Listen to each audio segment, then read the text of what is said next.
Welcome to PDK's Product Discovery Series. My name is Cole Nebeker, and in today's video we will be discussing the AUX8 controller with PDK's built-in Red Series advanced technology. Let's take a look.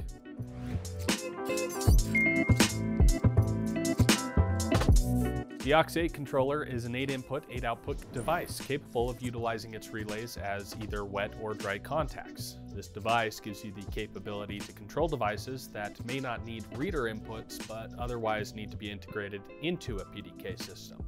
Examples might include elevators, floors, or burglar alarms. It comes with 8 inputs, 8 wet or dry outputs, which can be used to monitor various third-party devices and integrate them seamlessly into the system, battery leads, and 12 to 24 volts DC input.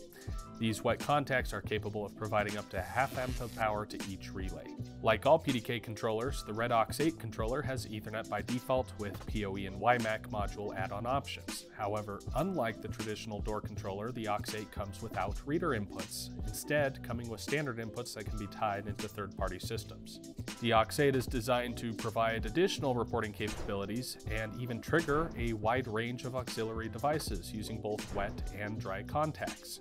The controller can support elevator controls, door position sensors, alarm intrusion sensors, push buttons, and more to create more comprehensive, streamlined operations across the entire site. The AUX8 controller has built-in power, network, and battery monitoring, providing real-time status updates and unparalleled reliability in any environment. With the diverse capabilities for tying into these controllers, as well as the impressive power capabilities of the relays, this device makes it simpler to tie into more devices than ever before. So when you're looking for a cutting-edge device that allows you to install with the ultimate flexibility, look no further than the AUX8 by PDK.